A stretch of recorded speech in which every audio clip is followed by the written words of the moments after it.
back to the Khatsalano Arts and Music Festival here. This is CiTR 101.9 FM in Vancouver. I'm Gak, normally host of Exploding Hidden Movies Monday nights, but I'm here Saturday 2 to 4 p.m. here at the Zulu record stage here at 4th and Maple. And I'm joined by, right now, the guy who actually just performed, so you just missed him. So you're going to have to, based on conjecture, how he did. So, Aaron Reed. Hey. Welcome to CiTR. How are you? Good, man. Thanks for having me. That's no problem. You enjoying the festival so far? Yeah. There's lots of fun stuff to check out. What have you seen so far here that really caught your fancy? It was really cool. The baby disco was really good. What is the baby disco? It's a dude DJing for like a bunch of babies for like baby dance. Awesome. And there's like beanbags, and there's just no one. Well, like, the babies were all just sitting because I don't think babies understand the concept of night dancing. Yeah, it's a little abstract to them, but I'm sure their music they just are there. Do they have like the headphones on to protect their hearing as well? No, it was pretty ears? soft. Okay. But we were talking about how the DJ was doing a really good job. He wasn't like pandering to them by playing like kids jams. He was playing like Beatles and stuff like that. No, it's good. You can't pander to the kids No. at all. They get They on. know, they man. catch on quickly. They know. All right, Aaron. If anyone hasn't heard you before, what would you describe sort of the music that you play? And I don't know. Like I guess like pop music with guitars and kind of like sometimes loud, sometimes weird, sometimes straightforward. That's right. Yeah, I picked up a little bit of a Pavement vibe on that last song that you played there. Yeah. I don't listen to too much Pavement, but that era of music, like I really love Sonic Youth and like Sebado and stuff like that. So perfect stuff that way. So what's made you sort of decide to become a musician? Was it something that?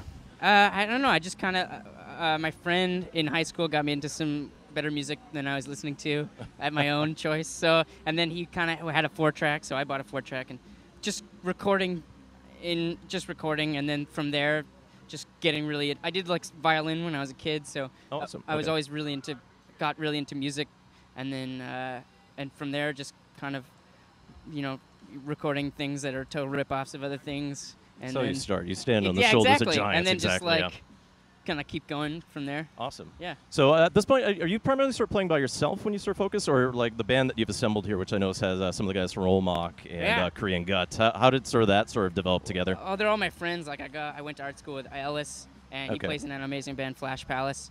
And then Rollmock and Tom Whalen, they're all friends of mine, and I used to play in Tom's band, Gross Xmas. Okay. And him and I do weird things at his house, and we're all just buds, and it's kind of cool because they're all in like really good bands. So and then I just we just turn my recordings into live things. So it's like equally fun hangout times with friends as it is playing. That's good. Yeah. You always want that good mix of being like a good place to hang out, but still sort of come out with great music that way. Yeah, that's kind of what I want. I don't really want to like yell at people or anything like that. You could be disciplinary. You could just sort of that military whip the crack thing. It's like, no! Yeah. Do the James Brown thing and fine people $5 for a missed note or something like that. I throw a chair every practice. That's, of course. Yeah, myself. Keeps the strength up throw it really as well hard too. against a wall and it deflects and hits me.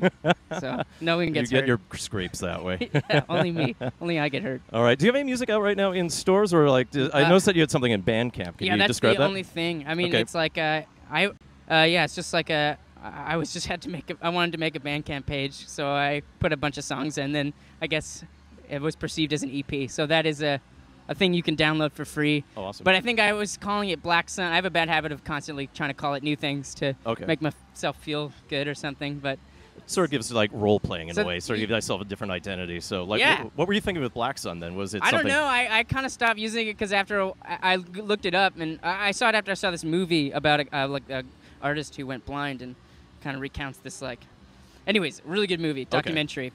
But then I Googled it, and it's like a Nazi occult symbol too.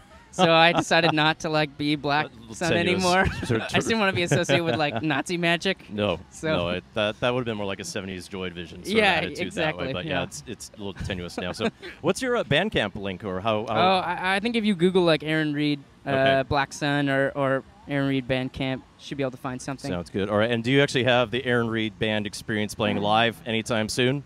No, this was kind of the thing. This was like a one-off.